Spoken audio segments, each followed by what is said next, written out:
Hello, everybody. My name is Slimeakku, and this is a pretty special occasion. I am here with Anthony Flack, the creator of the original 2002 video game Platypus. So, I guess let's just jump right into it. So, I got a couple of questions about yourself. The first one is, what got you into claymation? Were it animation films like Wallace and Gromit or other claymation games before, like The Neverhood? Well, I started doing it because when I was at film school and I started getting into animation, and I started with like regular cell animation, and then I just sort of transitioned to stop motion because it was faster. And then after I graduated from film school, I was working on TV commercials for a while, and then I decided to take my skills that I developed from doing this digital claymation style and advertising and make a game with it. Oh, okay. So, you know what? That actually is great. So, the next question was actually to ask, what did you do before Platypus? So, like, you did a couple of commercials? Yeah, I did. So I graduated from film school, and then I made some sort of money freelancing, making TV commercials, just really low budget TV commercials. Any you And I had remember? no. It was local. It was local TV in New Zealand, and it was very small time. And I was like, I wanted to do something more, and I thought that, like, I used to program games when I was a kid, so it was a good time to get back into that. I thought I'd have a go at making a game. Ooh, you know what? You're doing a great job already getting me through these questions, because later the next one is, what first drew you to game development, and where did you learn to make games? Yeah, I was interested in game development ever since I first saw my first games, like go back early 80s. And as soon as I got my hands on a computer, the first thing I wanted to do was figure out how to learn to use it to make my own games. We got a home computer in 1985, I think, and it was an Amstrad CPC. We've probably not heard of it, but it was a British computer, and it had a really good programming manual in it. I read the manual from cover to cover. I started making my own games, just in BASIC, and then sort of it grew from there. And then I gave that up for a while. When I was in high school, I was more interested in art and music, and I didn't sort of pursue that because there wasn't really a lot of encouragement for computer programming, and there certainly wasn't any pathway to games programming in those days, and people didn't really think of it as a potential career or anything. So I ended up getting into art and music, and I went to art school, and then in art school I got into film, and that got me into animation, and then after I graduated I came back to games again. So, before Platypus, like, talking about making games, like, at any time, what games did you make before? Like, whether it was personal, stuff that never saw the light of day, or something came out before then? Well, I mean, when I was a kid, there was hundreds. I made hundreds of things, and there was, from terrible to kind of terrible. But nobody ever saw them. There was no internet back then. I never considered sending them into magazines or to publishers or anything. I was just sort of messing around at home and never showed them to anybody. All of that stuff is lost, is well gone. I don't have the discs anymore. Unfortunately, it would be nice to see them, but there's no.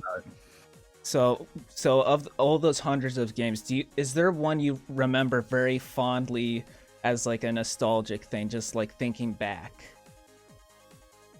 that you could describe? Like games that inspired me or games that I made? Games you made, like when you were a kid and all that. And like, is there any of those games that you created that you remember that you could describe? Oh, I remember. Yeah, there were loads. I remember there was one I made, one of the ones that I actually finished, because most of them I didn't finish. You get halfway and then you come up with another idea and start on that, as a kid. There was one that I made that you had like a little off-road car. It was like a miniature off-road car, and he had to traverse all of these levels, and you'd like be jumping and driving across all the sort of platforms and things. But there was loads of them. And then in '99, when I first got back into it, before I made Platypus, I made a sort of a half-finished demo game called Bert the Barbarian, which ended up on a magazine CD. So that is out there online somewhere. I think you can find it. It's a DOS game, and it's not a finished game. But that was the only thing that sort of made it out before Platypus. Right, guys, that's the next Claymatic game. Watch out for it. Well, some people have sort of asked me if I would ever do something with Bert again. All right, so let's start talking about Platypus. I have a boatload of questions. So, I guess what events transpired to start the creation of Platypus? Like, what got the idea to make it and all that? Okay, well, I had just gotten a copy of Blitz Basic for the PC, which was a new programming language that I was using. It was a game making program, and it had just come out. And the first thing that I did with it was I had an idea just to make the scrolling background where it was generating random scenery from these different sized tiles, and I just wanted to make this as a demo. So I created that, and then I put like a spaceship flying in front of it so that you could see, and you could sort of move up and down, and you'd see the parallax layers. And I published that to the Blitz Basic website, and the publisher said, "We want to buy this and publish it as a game." So, like this was on for pretty much on day one. Yeah, and then that was the beginning of Platypus. So, what was the development cycle like? How long did it take to complete, and were you working solo, or were others involved in creating the game with you? I was working on my own. I thought it was going to take me 3 months, and it ended up taking about 18 because I hadn't made a game before, and I was like used to working on TV commercials with these really sort of short development. We were working in a couple of weeks, and I thought, oh, I could get this done in 3 months, but no. It took me 18 months. That was the first lesson learned. I'm making my own game, and it's a process trying to figure out where to start. So what does your typical creative process look like? So, here I ask, do you sketch ideas first, jump into sculpting, or prototype and code? I heard something about when you initially created the game with that one publisher, you first made it in code, or? Yeah. I mean, I'm working with other programmers now, so I'm not sort of mainly a programmer, but I think it usually starts with an idea like for game mechanics, and with prototyping. I like to prototype ideas. I think the design comes first, so everything comes from the design. The design is the most important thing, and the graphics, the scenario, everything is sort of serving that initial idea. What tools and techniques were used to digitize and animate the clay models back then? Did you have a studio setup, or was it more do-it-yourself, like just in your house? Very do it yourself. Absolutely, it was just in a back room, and back then, like, digital cameras were sort of quite new as well. I had a capture card on my PC that let me capture video. So I was using just like a Handycam video camera. And so it was just like 640 by 480 resolution. That was all. And the color was not great. The color was kind of bleeding. So I would capture it in black and white, and then hand color it, because that was the only way that I could even get a good result. Oh, wait, so all the clay models are colored afterwards. So, like, they're technically only black and white originally. Yeah, in the original game, that was all done in black and white, because the color just was no good on it. Was a video camera, and the color was all smeary and noisy, and it was the only way I could get good results. I wonder if Neverhood did that too. Oh, they did it in color, because I've seen the behind the scenes in that. Oh. So they were using colored clay, but they were using like actual proper digital cameras, not an old Handycam. Wait, the clay was also black and white you were using, or it just came out like Yeah, the clay I was using, in fact, was just like a lump of grey clay. I've got some pictures. I could dig them out if you want to see Oh, I would some of love the that, because I was going to ask. There's actually a question I was going to ask way later. Was any of the original clay models, if you still had possession of them, and if any were used in Reclayed? No, no, no, no, no, no. They're long gone. And in fact, I didn't have that much clay. So every time I finished with the model, I smushed it up and made the next one. I think I've heard about that somewhere. Yeah. And this time around, I've kept a bunch of the models. I've got like way more clay. I spent like a few $100s on clay, so I've got clay models piling up everywhere. Hearing what you said earlier about you transitioning your interest in art to stop motion, I guess this answers this one to me already, but I'll ask it anyways. I was going to ask, was the art direction of Platypus established to be claymation from the beginning, or did you have something else in mind? Yeah, it was. I had set out specifically to try and use some of my stop motion techniques that I'd been using in TV commercials, and translating that to a game. So Yeah, you did a fantastic job. oh, thank you. So I guess when it came to designing Platypus, were there any specific games or genres that influenced its design or gameplay mechanics? Definitely old arcade games from the 80s, particularly 1942 was one that I've often mentioned. Even though it doesn't look much like 1942, that was a game that I used to like playing at the local takeaways. I grew up like playing arcade games a lot. There was loads of arcades in my town back in those days, and that's where all the best games were at that time. So there's a lot of inspiration from the arcades. Yeah, I never got to grow up with arcades, but we had a bunch of Nintendo consoles in our home. Yeah, there wasn't. It was a little bit. There weren't much in the way of consoles around, at least not here at that time. It was a friend of mine had an Atari 2600. That was about it. But everything was coming out in arcades, and then after that it was home computer stuff. So, and that's when I sort of started getting into programming things myself. So, when it came to Platypus, what was the biggest hurdle developing it, whether it was in-game or in person with the clays? Well, I mean, I thought it was going to take 3 months, and it took 18. And I thought it was just going to be this quick sort of thing that I tossed off very quickly and got on to the next thing. And it was an education and just like how much work there is involved in making a game. So, this might be completely wrong, but I read online briefly, like in a few places, that during the development of Platypus, there was a fire incident. Yes. What happened?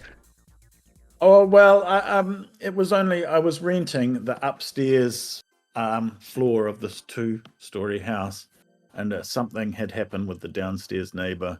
That I was relieved to know that it wasn't me that started the fire, but it was the neighbor's fault. I wasn't at home at the time. I was house sitting for my parents, and I got a phone call saying that your house is on fire. By the time that I got there, the entire place was like a bonfire. It was completely went up.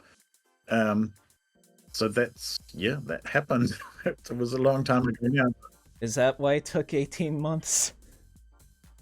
It probably set me back a bit. I had kept a backup of the game, so I didn't lose any of my sort of progress there, but I lost obviously my computer and my camera and all of my equipment. Oh gosh. And so I needed to start again from nothing. Well, thank goodness there was that CD. If you didn't have that backup, do you think Platypus wouldn't have happened? Probably I would have started something else, right? Dang. Because I wouldn't have had the heart to start again if it was all destroyed halfway through. So yeah. So okay, so time to get into like the game itself now. So how was the level and enemy design approached? Did you have like your own personal rule book to keep your principles in check, or did you go with your gut and creativity and just let the game flow? completely like because it was supposed to be just this short thing, I just like started at the beginning and then I just kept adding stuff until I thought, oh well, that's long enough to be, we'll call it an end, you know. And I didn't really revise anything. It was just like anything that worked, I used it more. Anything that wasn't so great, I was, oh well, I won't use that so much. But it was really just start at the start and just work my way through, adding things as I went, and until I felt like I'd added enough. It was completely unplanned. So Platypus has a story, right? There's like a story set up about like if I don't know if I'm saying this right, Mongolia invading Colostropolis, right? The other way around. Yeah, Colossotropolis was invading Mongolia. Okay. And a friend of mine made up those names on the spot, by the way. I said, what are we going to call these two things? And he gave me the two names like right off the top of his head. And I said, thank you very much. That'll do. Was the story made to complement the game like classic arcade games where it's just like, oh, here's the premise and it has nothing more to it? Or was there ever a deeper attachment to it that just never saw it through? I wanted to keep it as simple as possible, and I wanted to sort of tell the story through the scenery. I had an idea that I wanted the whole thing to take place through like scenery that would gradually change as you traveled, and over the course of your journey from, you know, A to B, it would sort of tell the story just through the changing scenery. I always loved looking at the scenery, just seeing how like you're actually like traveling through an entire level and the scenery changes. Like as a kid, that would always wow me, just watching it go by and like the background ships and all that. Oh, and then the sea level where like the volcano starts erupting actually in the background and then like it actually starts raining on you. I always love that stuff, which this does transition perfectly into the next question. The background of the levels have always been a spectacle to look at and see how they progress as you play. Your personal opinion, what background is your favorite? Well, I mean, I put the most work into the first ones, so that took the most time, and then as the game progressed, I was cutting more and more corners.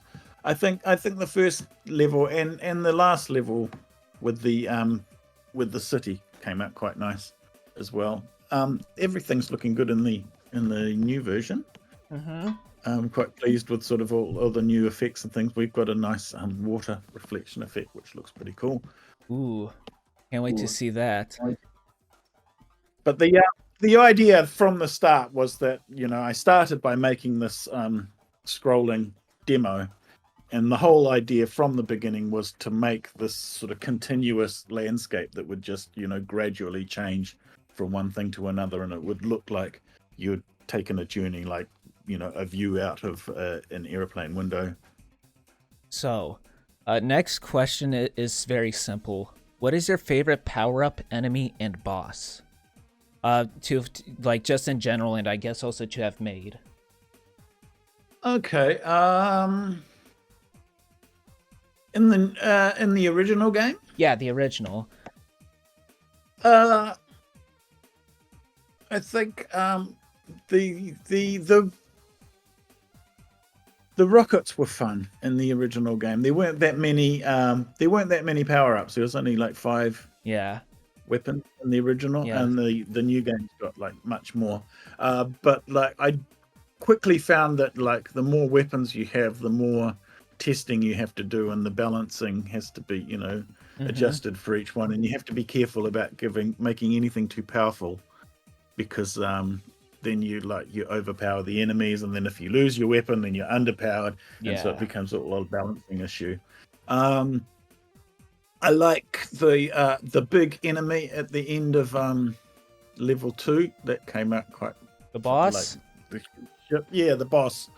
That was fun. Like all made out of all of those different segments, and you destroy it from the back to the front, and it keeps flying, even though it's like 90% flown up. What about enemy? Like those simple little guys. I remember being quite pleased when I got to level 3 and I did those red ones that fly around. Oh, those guys. Screen. Yeah. because they really sort of force you to move. Yeah, the ones that like circle and swarm you, those ones. Yeah. The thing about with enemies is you find that like as you add them, you can. It's very easy to add something which is just kind of like is the same as something else, and it sort of doesn't add to. It's like, oh, I thought it would be good, but it's just kind of feels the same. So anything that you can add which sort of complements the movement of the other enemies and works well, in combination with the other enemies, and they feel different. So enemy A and B together feels different from A and C, feels different from B and C. And when I added those little red guys, they forced the player to move around, and it sort of complemented the other enemies well. So I was pleased when I added those. I think that was my favorite enemy too. Just the way, just out of nowhere, you just have a bunch of little guys just swarming you. And it's simple things, they're just simple movements, but it's all just the way that they work together and the timing and the flow. Yeah. So what was your favorite level or section of the game to create and to play? It's going back such a long way. It's hard to remember my feelings. I guess I was most pleased at the start, and then by the end I was really just trying to get it finished. Well, speaking of finishing, was there a particular level or stage that was the most difficult to design or balance? No, because like I said, I really just went from the start to the finish, and I let it turn out just the way it turned out. And the new version has like been much more sort of well considered. And yeah, but the original game, it just came out like it came out, and I just was like going, okay, that'll do. Move to the next one, and I was just pushing them through. So this one might really test your memory of the first game. Was there anything, I wrote specifically, enemies, power-ups, stages, or scenes, or gameplay elements that didn't make it into the final game originally? There were probably a couple of extra weapons. I think I was going to have homing missiles in the original game, but I never got around to it. That came into Reclayed, yeah. There was going to be... There's the power lines that you fly back past in level 1. Yeah. You can shoot them with the sonic pulse, and you can make them light up green. And there was actually going to be something that you could do, that you could like make something explode in the background by like shooting power into the power lines. But that was something that never happened. Is that in Reclayed?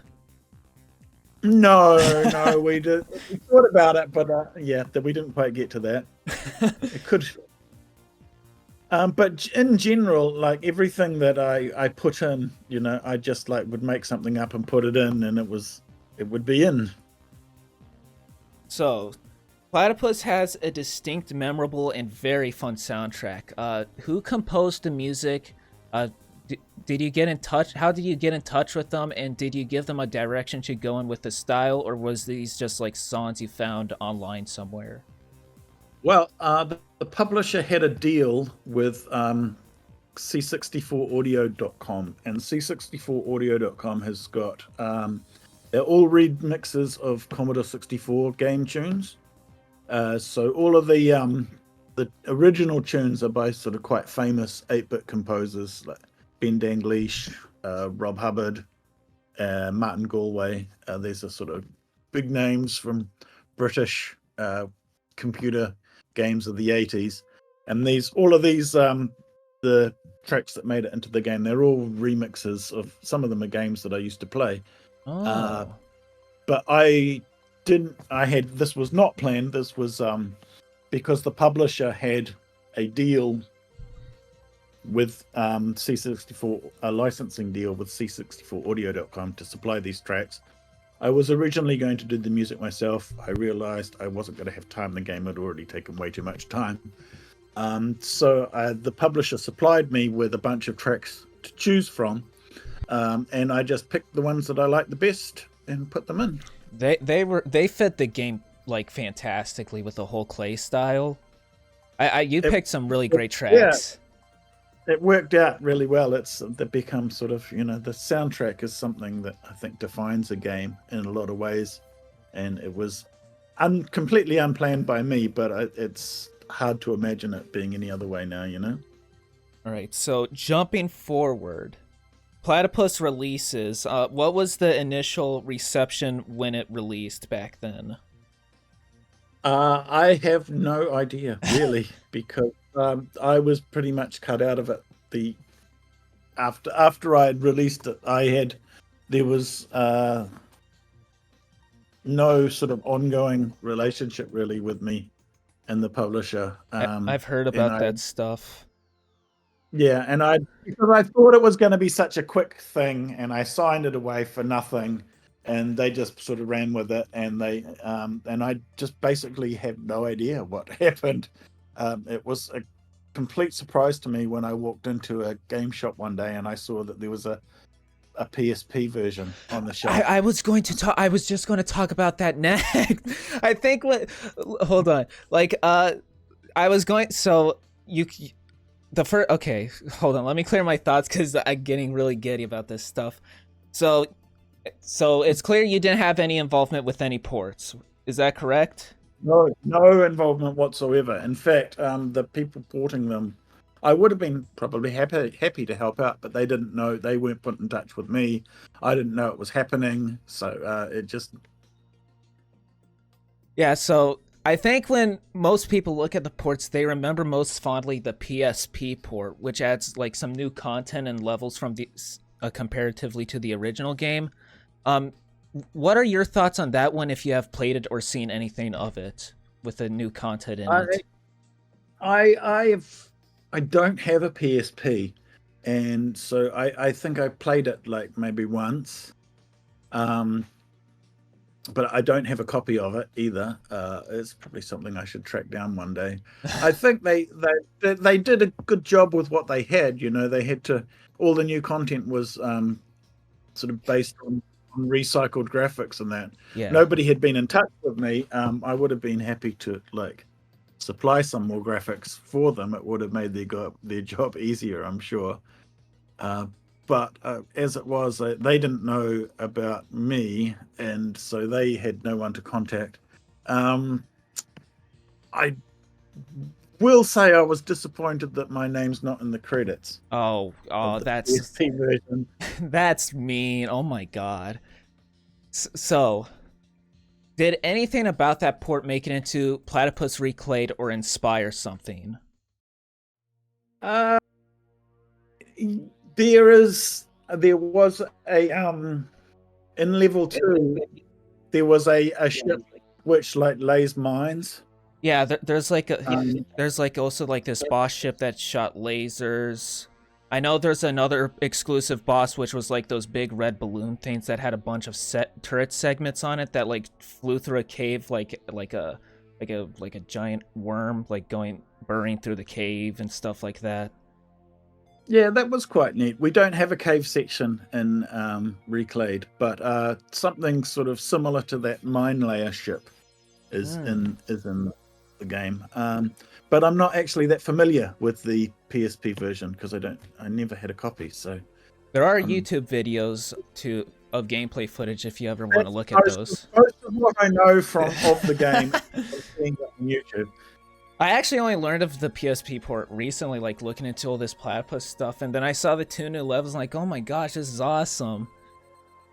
I know why, because Sony, because it was a game that had already been released on PC, and Sony had a policy of any game on the PSP that had previously been released on another platform had to have at least 20% of new content. Oh, so that was a requirement that they had to come up with new content, but they didn't have the original artists, so they did well to sort of improvise with the bits and pieces they had.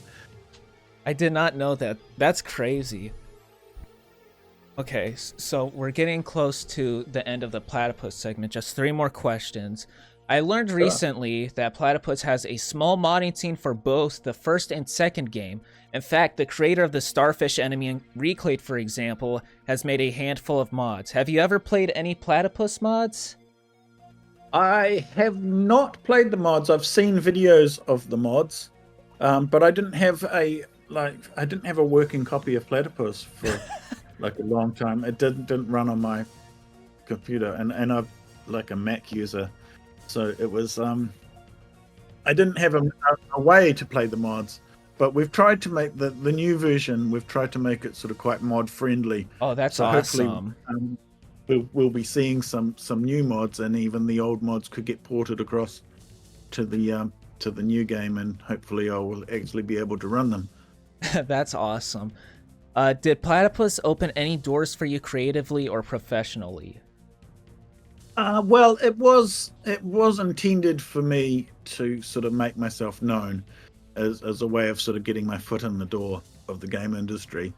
At the time when it first came out, this was really before downloadable games were a thing, and it was going to be actually released on CD, which was like the most exciting thing for me. Was actually it was going to be released and people would be able to get it, and it would, it did do that. It did, even though I wasn't sort of like, I didn't make any money of it, it did open the door for me. So if everything has kind of flowed from there, I guess.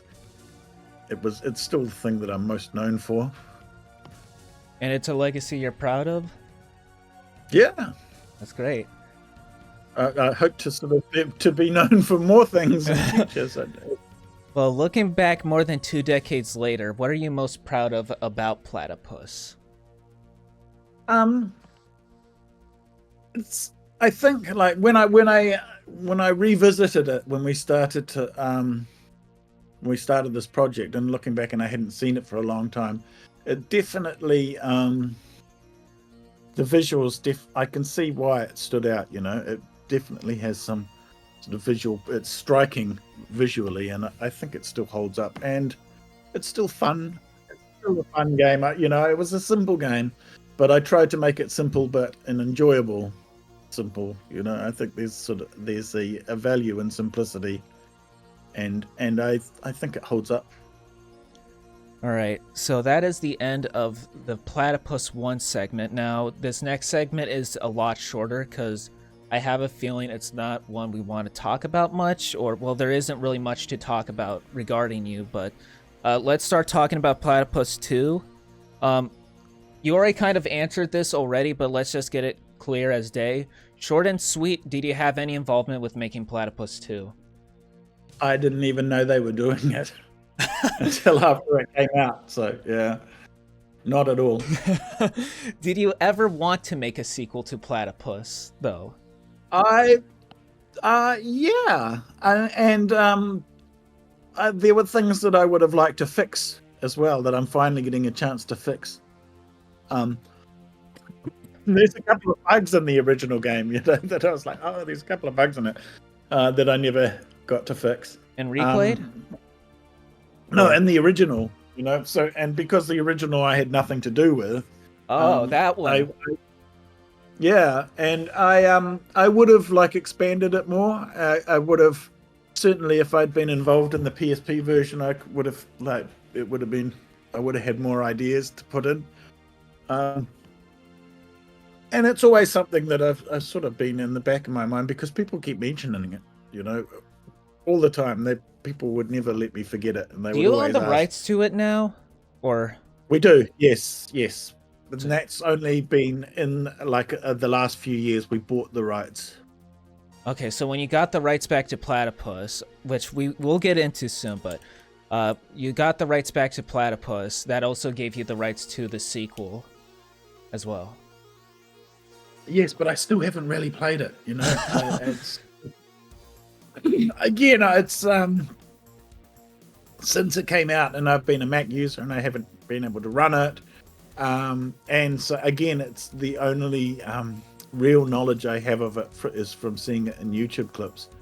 So that one was released and developed without your involvement. How did you first hear about this sequel, and what was your initial reaction? Oh, I can't remember where I first heard about it. I probably would have been a bit annoyed that they'd gone ahead and done it without even, talking to me. But that's how it goes sometimes. Yeah. Did you have any relations between the creators of Platypus 2, or? No, and I don't think that they were aware either that I was around and available to be contacted, because I don't think it was ever mentioned to them, and they just. I feel sorry for the other developers that are being tasked with doing these things and trying to match my art style as best as they can, because it's really, it's an impossible task in some ways to just like. It's not that what I do is like incredibly difficult, but it just like you can tell when it's somebody else. Yeah, Platypus 2, in fact, actually just like reuses all of your assets and maybe recolors a couple of enemies. Like, really, only the new looking assets was on the last level, which was like this whole alien looking planet. It like took a complete different art direction. Yeah, and people have said that they feel that that's like was quite. It doesn't fit with the. They did what they could. How did it feel to see your artwork be reused like that? They reused it in another game as well. There's another game called Nux, which has a lot of my artwork also in it. It was, I mean, on the one hand, it's kind of flattering that they feel that it's like worthy of recycling, but on the other hand, it's also kind of you feel a little bit annoyed. Yeah. So, about the rights to Platypus. You lost it at some point. What happened and how did it affect you? Well, because like they bought it straight away. I had no money at the time, and I was ready to sign anything, and I sold it on the back of just like that demo that I'd put together in one day, on the assumption that it would be something that I would bang out in 3 months. How much did you sell it for? It was low. It was like $5,000 or something. It's terrible. And that was all the money I ever saw from it for like 20 years. Oh, that was it? Wait, so you didn't get any royalties or anything? No, nothing. Oh my god. Nothing at all. Oh my god. No. Oh, you poor man. Yeah. So I made no money from it whatsoever. How much? Okay, so how did you obtain the rights back to Platypus? And and I guess to ask now, how much money have you seen now that you've gotten the rights back? Well, we like negotiated to buy it back. After it was like, it's been 20 years, and there was obviously sort of no more. It wasn't going any further. We were surprised once we got the rights back. We're surprised to see that it still sells on Steam, and there's low numbers, but they keep ticking over. Yeah, I bought it recently. Right. So I've actually gotten a few royalties since we got it back. Not huge amounts, but it's paid for itself. It's paid for what we paid to get the rights back. How much? It was more than what I was originally paid to make it. Okay, that's a fair answer. No, you don't have to answer if you can't. So, Platypus 2 is generally received as lesser than the first game. As the creator of Platypus, what do you think of Platypus 2? I think they probably did the best that they could. And under the circumstances, and trying to match my style. But I haven't really played it. That's the honest truth. They have a 3-player mode. There's 3 ships now instead of 2. That's pretty cool. Yes, it is, and I still haven't done that because to me, it made me think, oh, that's going to be even more difficult to balance. 3 players, 2 players is enough of a spanner in the works, but Yeah, no, I see that they expanded in a bunch of ways, but I'm just not that familiar with it because I hadn't, when it first came out, and they hadn't spoken to me, and I was annoyed, obviously, that they'd done this. Yeah. And just like it was compatibility and when I'd switched to using the Mac, and it didn't come out, and so yeah. I don't have strong opinions. I certainly don't have any ill will towards Citronic Games, who were the people who made it. What about the just not that people? familiar. What about the people who bought the rights? Well, I guess he did well. I guess it was a good. I guess it was a good move on his part. Okay, if you could have made the sequel to Platypus, to not get too specific, because this would just be asking you to make up a whole game, what would you have done differently? Well, I would have I guess I would have continued it would have worked in with the story of the original game in some way. I don't know how, but I would have made the effort to sort of make it fit together. I know, like, there was the kind of weird level 5 floating eyeballs and things. They would floating eyeballs. There's like a flying brains that splurted, like pterodactyl things. Like, yeah, there wouldn't have been any of that, just because I don't know. In my mind, it's not that I'm against any of that kind of thing, but just in my mind, Platypus was always like a sci-fi kind of thing. It was always mechanical, and it was always sort of grounded. And even though it's not really, I mean, it's a silly game where you pick up giant bananas and all of that. But there's also a kind of, there's no supernatural or sort of biological horror element to it. It was always spaceships and mechanical. So if a Platypus 2 Reclayed were to theoretically happen, would the entire level 5 be re-arted to fit Platypus? I think because it's not my game and it's not even something I'm that familiar with, I don't think I'd want to put in all of the time to remake it. I'd rather make Platypus 3. But there's, the modding capabilities of Platypus Reclayed means that if people really want to see it, they could make their own. They could make a mod. They could probably adapt Platypus 2 into a mod. So I'd leave that up to the community, and I would go straight to Platypus 3. Ooh. So, closing the segment on Platypus 2, did this game in any way give inspiration to new content in Platypus Reclayed? Same question as the PSP port. I don't think so, but again, I'm not that familiar with it. I've only seen it in sort of videos a few times, and that's fair. So now it's time to talk about the fun part, Platypus Reclayed, the new game coming in. So by the time we're recording this, to anyone still watching, the demo came out like a week ago still. So like, I don't know when this video will release, but yeah, just to give a heads up. So, what inspired you to return to Platypus after all these years and begin work on Reclayed? It was totally the community. People just never forgot about. When I first made it, I really thought that this was something I was going to be. It'd be done. You'd never hear about it again a year later, and it just refused to die. And even when we're doing other things and we're working on other projects, like Clodhoppers, yeah, and people would say, "Hey, what about Platypus? What about remaking that?" And it was just a constant, we'd never get away with it. People would keep coming to us and keep asking about it. And in the end, we just thought, well, we'll give the people what they want.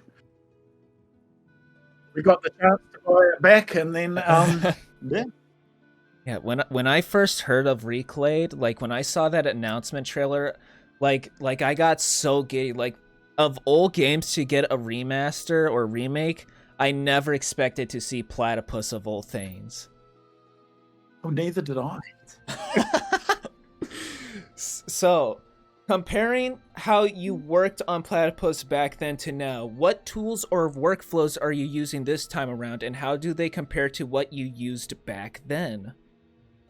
Okay, well, first of all, we're working. I'm not working on my own this time. We Mm-hmm. have a couple of coders, and I'm only sort of a supplementary coder, or get in and sort of mess with things, make a mess of things, and mostly being the artist. I'm working with like the art, the animation tools are just like so much better now. I've got a nice fancy DSLR camera. I've got like software that just makes it really easy to animate on the computer. Like stop motion animation tools are so much better.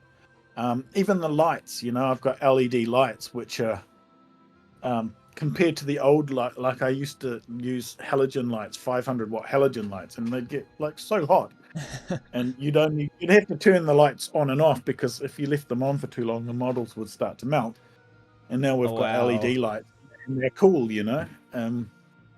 So all of that technology for the animation is just like improved immensely. And I'm working with these massively high resolution images these days, which actually is a blessing and a curse, because it's making, we're working in 4K. It turns out is a lot slower. Yeah. So the working on the art has taken me the bulk of the time. I've been like pushing through art tasks, and now we're getting into the later stages of the game. I'm working mostly on gameplay stuff, but I spent a lot of time on art. No more single balls of black clay, no more recoloring sprites. You just have like the full colored clays, and you don't and they're all the models are still Yep. present. Yeah, Do you have one on your desk? I've got, like, all of these colors and Oh, there's the clay. What type is yeah, it? yeah. So I've got heaps of clay everywhere, Is it the same? masses and stuff. Yeah. Is it the same type of clay Wallace and Gromit uses? Like they. No, I use the Van Aken plus Selena. This is a American one. I think this is the same clay that's Will Vinton Studios in America uses. But Wallace and Gromit, they have some small supplier in the UK that was closing down. Yeah, and I heard they bought up use a all the very stock. special type of clay. But yeah, once I got onto the Van Aken, it's the best stuff that I can get anyway. Yeah, and this is used professionally, and I just buy these. These are like 1 pound blocks or half-pound blocks. Yeah, 1 pound, 1 pound block. Mm. So how do you exactly do the clay models themselves? Like creating them, posing them around for the individual, like how do you pose them around for individual captures and stuff like that? Yeah, I have the camera like attached to the ceiling, so I'm mostly working flat on the ground, and I'll like here's just a random piece of model. For example, this is after it's been damaged. So generally, like with Platypus, we make like I make them all pristine, and then like I gradually animate them getting more and more destroyed as they get shot. I stick them with a pen, make the holes. I just poke a pen in them. I've got a kitchen knife, which I can chop with. I don't use many other tools apart from my fingers. I just hand sculpt it, a kitchen knife, something to poke holes I in. heard you were like using Legos with Platypus. You were like using Lego Yes. stuff. Yes, I don't have an example actually, but I find they are good for like if you need to do rotations, then I'll build like a little rig, and Oh, you I can have put like the the gear foot and the cranks. gears. And the advantage with the Lego is that you can make it to whatever size, height, width, and adapt it to the model. I've also got a cake decorating turntable that I've had for like since the first game. It's the same I one I love used in the first that. game. I love that. That's awesome. Legos. And the cake stand is just for like if rotating this way, and I've marked out at 15-degree angle, whatever, 5-degree angles. I've got pen marks, so I can turn things on that. I can build the Lego rigs for rotating this direction. and then anything else is just animated the old-fashioned way by hand. That's great. So, and like all the background sceneries, like you just have them like in a room, and you just like did you like take a recording of them like scrolling by, or there's a whole photo? No, just take a picture of it. I don't have a piece of scenery on hand, but yeah, I'll build a piece of scenery, and I wouldn't animate it going past, but they're just taken individual pictures, and they're photoshopped together so that they tile, so that one section will join into the next section seamlessly, and then it just turns into a ribbon, and then it's just sail them past the screen. It's all just sprites. In Clodhoppers, we're using like some fancier, newer technology. We've got like a 3D scanner, and I can 3D scan models. But Platypus, we decided to do it all the exact same way as the original game. I love that. Which makes it easy for modders as well, because it's all just like their flat graphics. If you want to get in there and edit them and do your own or draw on them, you can. Yeah, they could make their own clay models too. Like you didn't make anything digitally; it's all handcrafted. No fake clays, nothing like that. There's one thing. There's only thing is the text. The text is rendered, and the reason the text is rendered is because It morphs. we're going to have to do things with different languages. There's much more language support that we have to do. I couldn't do all of the. So we have a process for generating the typeface and reproducing the clay look of the original. So I didn't make the letters. I'm sorry. But everything else is done the old-fashioned way. Don't worry. I think the fans will forgive you. Let's hope. Yeah. Well, they get it they'll get it in a whole lot of different languages. So there is the upside. So you already answered. A while ago, you already answered the half of this question, so I'll just ask the first half. Were you part of creating Claymatic Games? Were you like one of the founders of it? Yes, Claymatic was founded by me and Alex Amsel. It started with the two of us. We've been working together for the longest time, and it was. After I'd made Platypus and I'd started working on the next game, which was another long story, and it never came out. It was a tragedy. We ran into lots of difficulty, but Alex contacted me back then, and we've been working together for years and years. There's more people in the company now, but it was me and Alex to start with. So with Reclayed, do you see it as a one-off project, not like to like brush it off like we'll just do it or anything, but like okay, we're gonna make a remaster, we might not do anything with Platypus again, or could it spark renewed interest in the Platypus universe or series, or even lead to something new? If it's not a failure, if it doesn't flop, if people buy it, then we'll do a sequel. All right, you heard Anthony. Everybody start buying Platypus when it comes out. Yeah. So now we can talk about the game. All these questions now are going to be about the game. The demo released a week ago, and while it was half of the first level, it showcased a ton of new content and gameplay changes compared to the original. Starting with a series of questions about the changes, what brought the idea to create the Plover and Wyvern ships?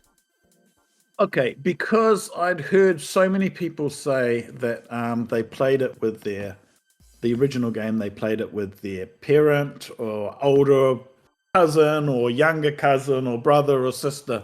There was a lot of like two-player playing with people of mixed abilities, different age groups together. And I wanted to do something with the difficulty that you could have one player playing with a harder difficulty and another player playing at an easier difficulty.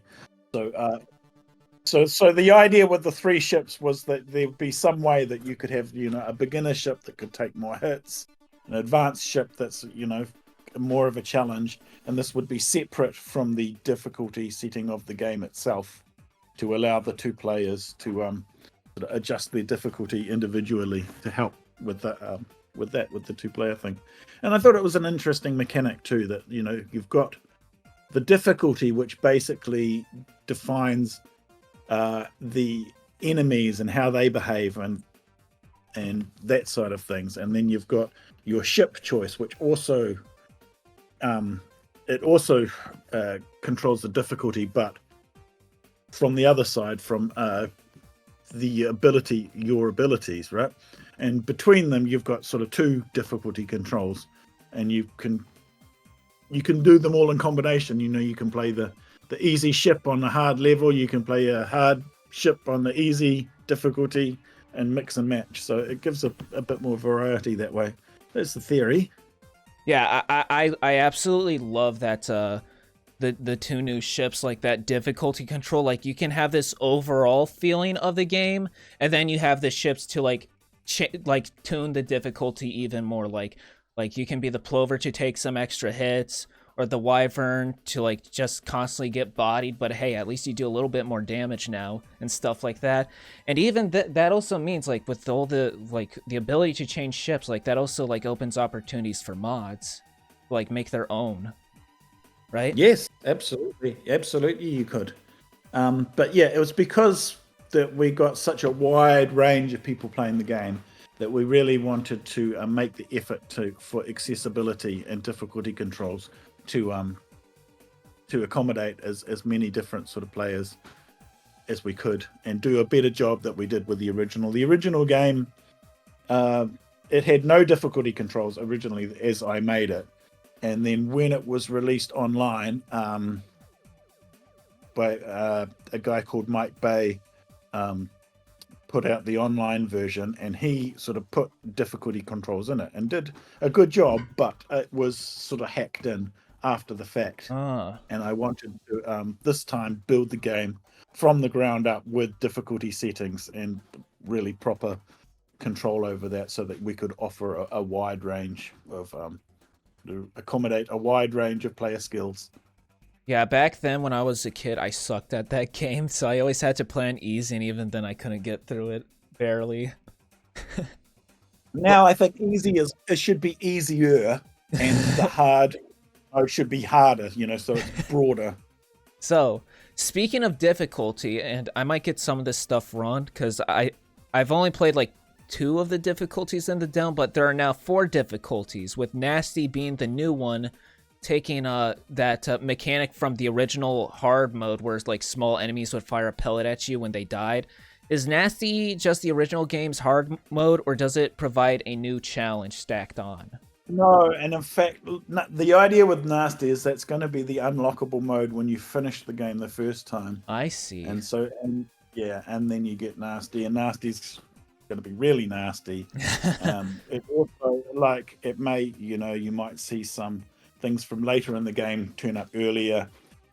There's script controls that you can make things happen at a particular difficulty. You're like, the weapon could be different, or yeah, you could have a ship that appears only at a particular difficulty. So, at least from my experience, I've felt like, compared to the original, this game has been generally more difficult than the original one in some ways. Like, for example, some of the enemies have new attacks. Now, this is where I might get some stuff wrong. I want to clarify, I played specifically hard and nasty in the demo. But I've noticed, like, enemies like the big squid, the big green rocket, always shoots a spread shot, where in the original game he would like shoot like 1 or 2 pellets. Or that the gun ships, like the red ships, would now like shoot in bursts, and they no longer drop the fruit. Like they do now. That was just something I hadn't quite added yet. But yeah, they do drop the fruit now. But yes, we can define all of the turrets. We can define their firing patterns per difficulty as well. So whether they shoot once or a burst, or how many they shoot and how fast they travel, can all be defined per difficulty. So that's something that it changes depending on the difficulty level.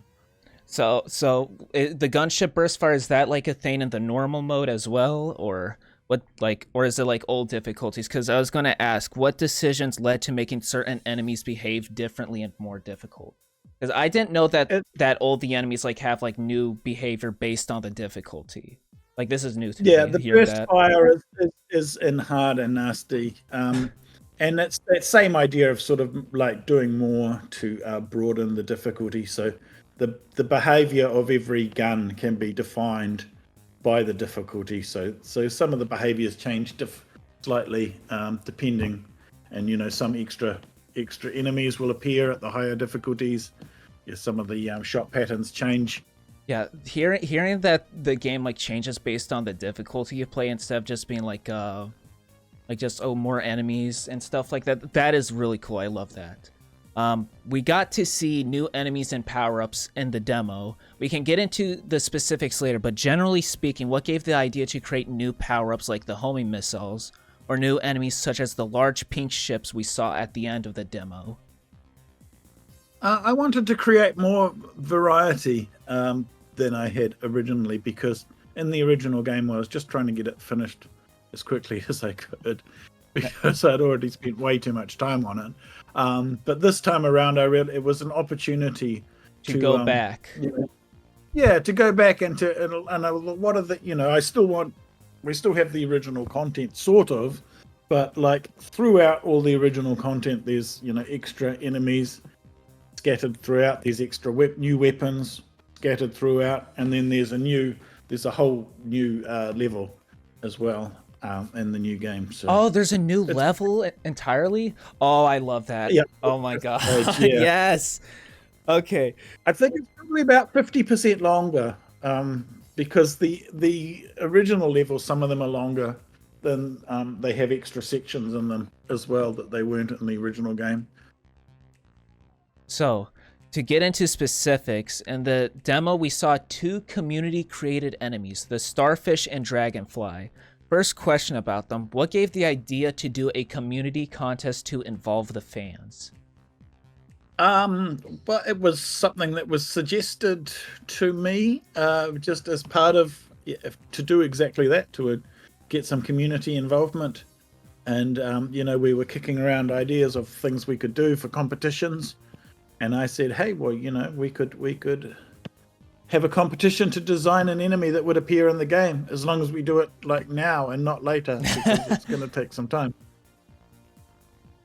And we got so many entries; it was amazing too. We got I think about 100. I saw them. I saw that those videos like showcasing the contest entries. A lot of them are such cool ideas, and even like something as simple as like, oh, here's a lightning version of the gunship, is just that on its own is still cool just to see a variant idea. There's like way more ideas that we, if there'd been more time, like I could have used, lots of ideas could have made it in, and if we do a sequel, then we'll be sure to sort of like revisit some of them, because there were lots of cool ideas. It was neat to see everyone's creativity. So the community contest originally declared the Starfish the winner, but as we saw in the demo, the Dragonfly also made it in. What was the decision to include another community creation, and are there more in the game waiting for players to encounter that we don't know of? There aren't. There's only those 2, and the reason that the Dragonfly made it in was because I actually needed something like that, and it was just like that design. It was just a really simple thing that I was going to need a small ship that performed that function, and I could see I might as well use this, and get another community member to. So it was purely just an opportunistic thing. I could have used one of my own designs. I thought it would be nice to use one of the communities. That's great. Which, speaking about that function, so back to power-ups, I really have to ask, what was the idea to make an entire set of power-ups dedicated to food, and what do they do? Like, do they have unique stats from each other?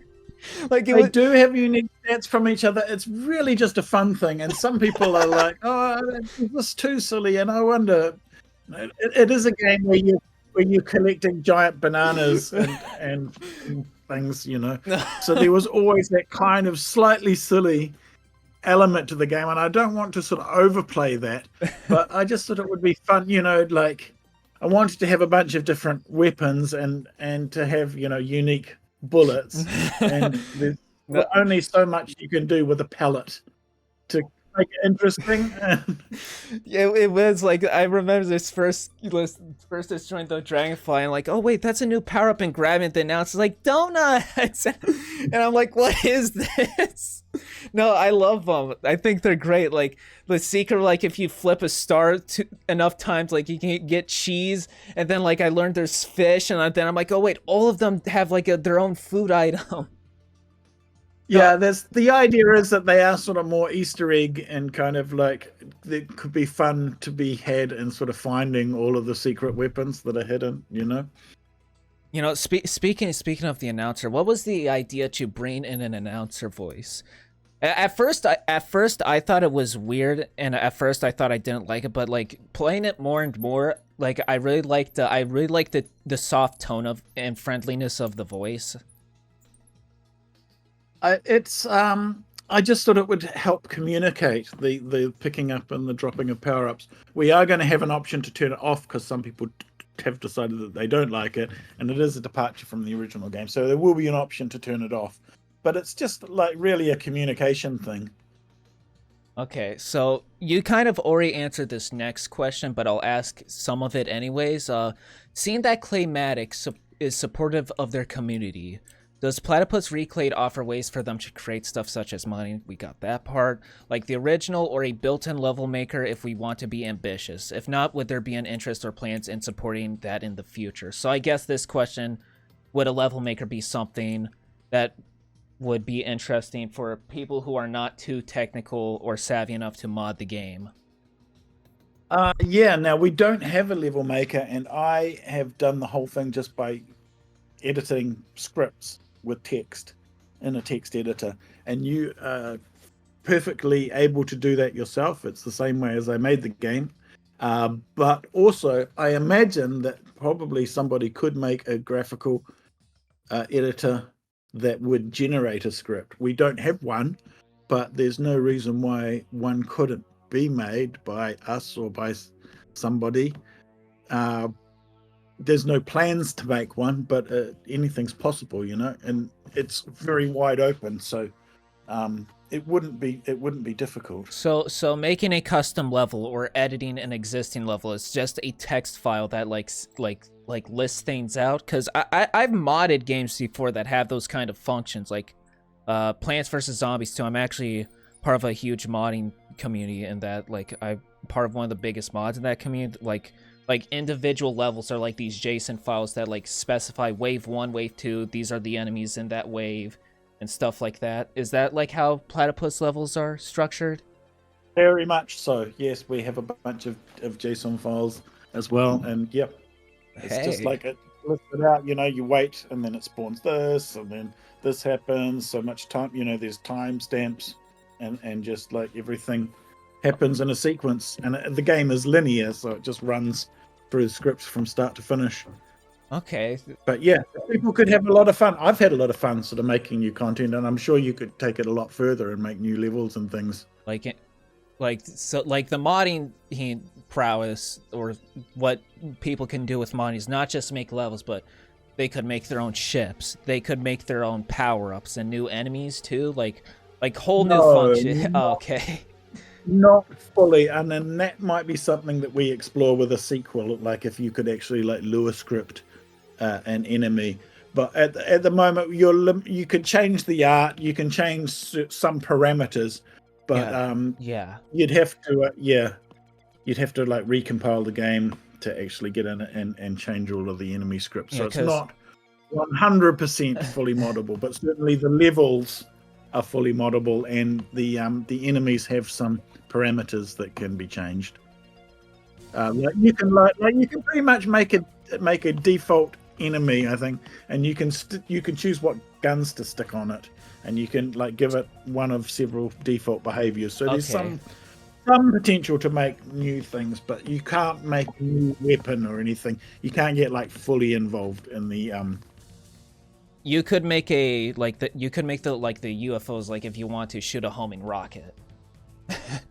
I don't know if you can do that, but you can do some things like that. You can change like the way that some turrets and things fire, and the way that people We'll get just have back to into see. it. We'll just have to Yeah, see when it they probably do releases. anyway. They'll probably find a way to do it anyway because they've. Yeah, modders will go the lengths to make something happen.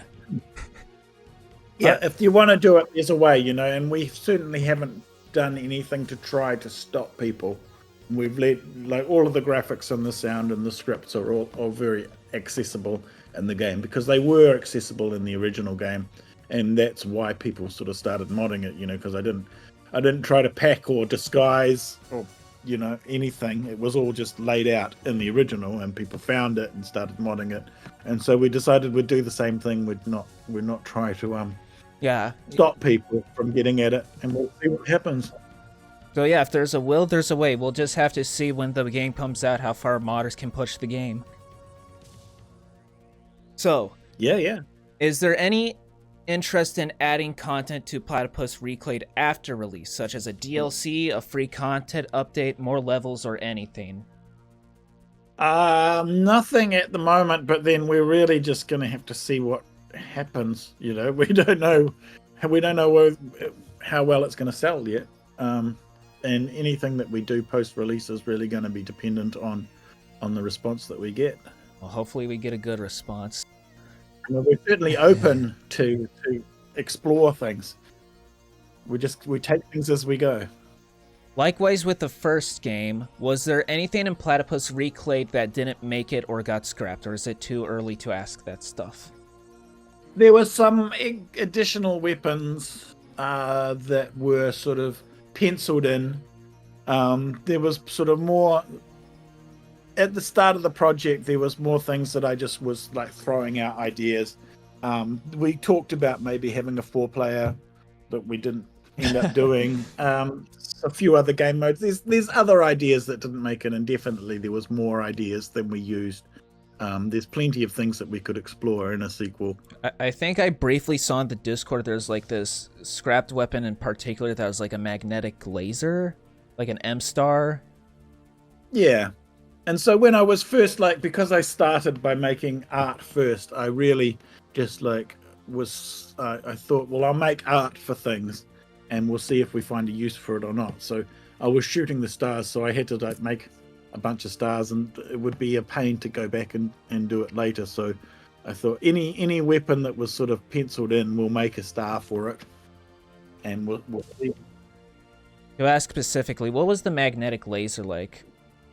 Well, I had a vague idea that it would be like a laser that would sort of attach. Once it shot onto an enemy, it would sort of attach, and then as you moved around, it would still, remain attached to the enemy as long as you held down the fire button. Ooh. So it would kind of stick to them.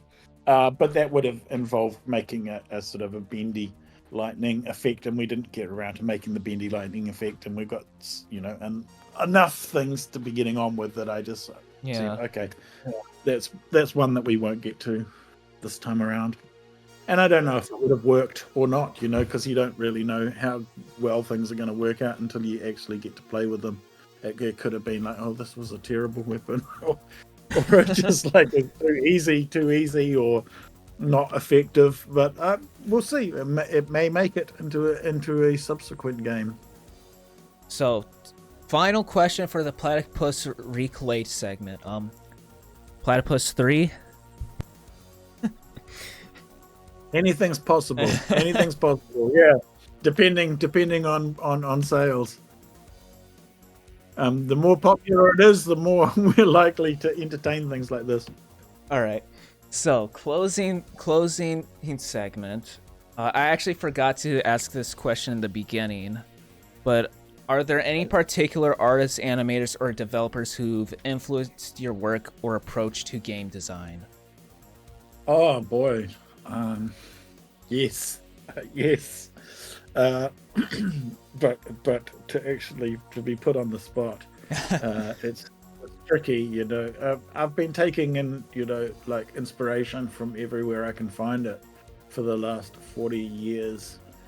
So a lot of arcade games early on, and computer games from the 80s, but then a lot of console games from the 90s. I like Sega and Nintendo have always been sort of heavily featured.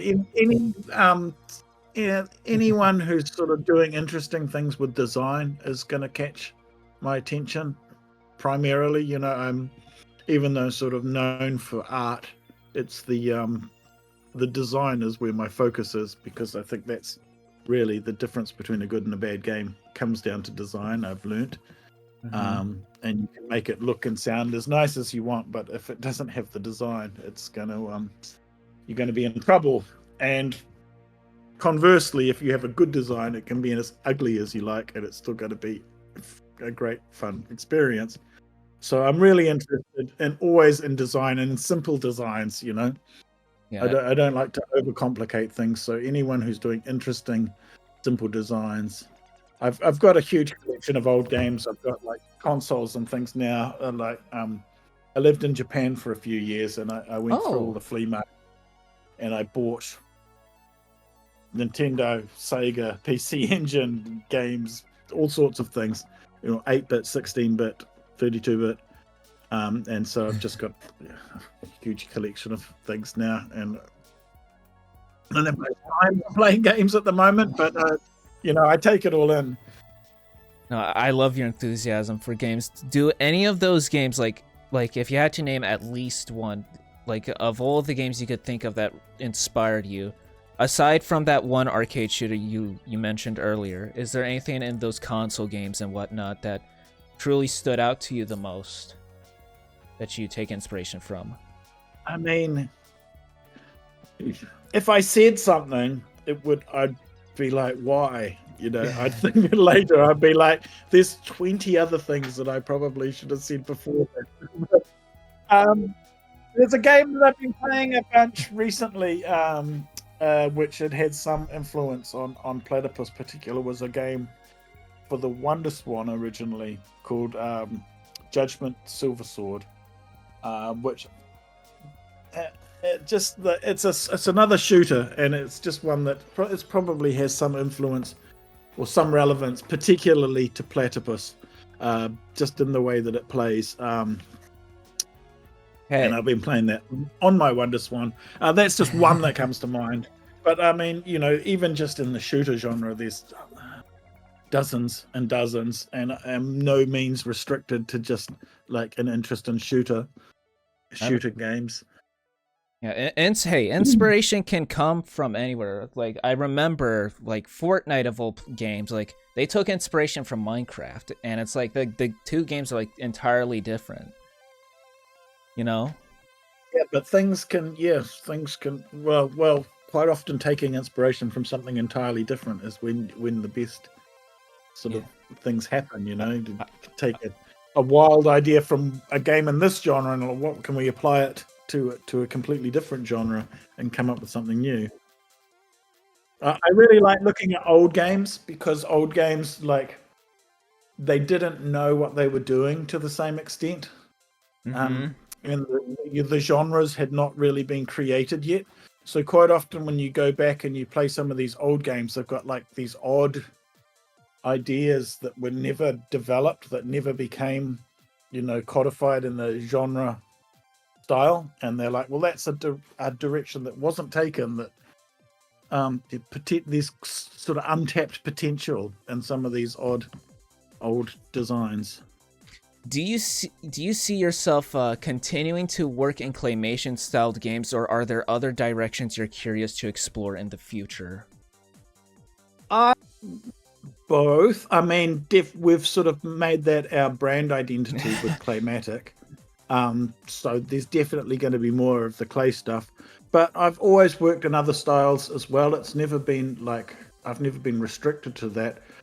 There's a game called that I worked on, which is still in development, but which I did the artwork for, which is called Euphoria Evolutions. It's a sequel to Euphoria. I don't know if you're familiar with that game, but it's a completely different art style. And but I did the art for that, and it's very sort of abstract, geometric, sort of glowy lights kind of thing. So when that comes out, people will see a completely different side to my art. Well, that'll be exciting. I don't feel restricted to at all to just working in one style. It's whatever works best for the project. But we definitely, we're building a brand identity around this particular style with our studio. But I draw as well. I'm happy to work with 3D models or whatever. I just like sort of interesting art styles. But it all comes from the design. I'm always thinking what would be best from a design point of view first. So, you've worked on other projects beyond Platypus. Are there any you're proud of or wish more people knew about? Well, I mean, I'm hoping that I spent a long time on this project that never came out called Platypus Reclayed, which we made 2 versions of it. Both versions didn't come out. It was a very long story. We have this Euphoria sequel, which I'm hoping will be coming out soon, and then people will get to enjoy that because it's very different, and it's not. I wasn't the lead designer on that. I was working with a guy, Rudolph, who is the creator of the Euphoria series. So I'm working with his style and collaborating with him when I made that. So that's something very different. And Clodhoppers, of course, Clodhoppers is going to be, that's something we've been working on for a few years. As soon as Platypus is finished, I'm going to be full-time back on Clodhoppers, and we're going to be getting that ready to complete. So I hope people play Clodhoppers. You want to tell them a little bit about it, what it's about? It's an arena fighter with weapons. Like similar to Smash Bros or like Street Fighter? Which one would you say it's more closely related to? It's more Smash Brothers than Street Fighter, but it wasn't really influenced by Smash Brothers because I never really got into Smash Brothers. But it's playable for up between 2 and 8 players, and there's going to be single player stuff as well. But it's very weapons based. So there's a lot of running around. It's a platformy. There's a lot of platform climbing and bouncing on things, and breaking crates and getting weapons and shooting at each other. It has its own kind of flavor. I think it's it's not run and gun because you have to stand still when you're shooting. So it's about sort of positioning and firing at each other, and dealing with the changes. It's very quite slapstick and quite loose. Sounds interesting. And lots of silly things happen. And it's quite chaotic. Like dead players can throw things into the arena and cause stuff to happen. So it's all quite wild and very silly. You could throw fish at each other. Is it the same fish that was used in Reclayed, or is it a whole new fish? I'm just curious it's a about new that. Fish, but it's a 3D fish, but it looks basically it's the same fish. Yeah, so we had people hitting each other with fish in Clodhoppers, and that's I guess found its way into Platypus as well.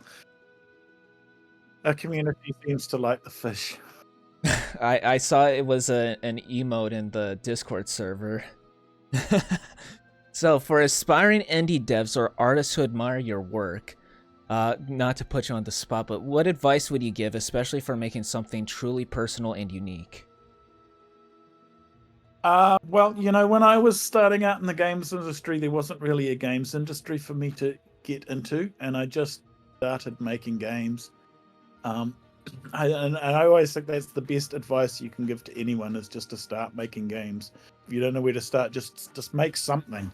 And like, if we're going to be hiring somebody, that's always the best thing to look at, is what have you actually made.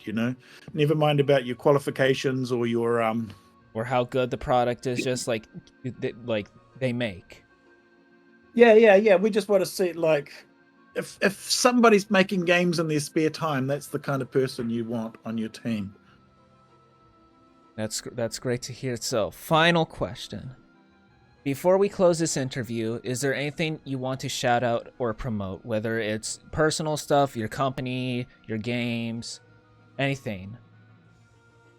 But I would like to say, please wishlist us on Steam.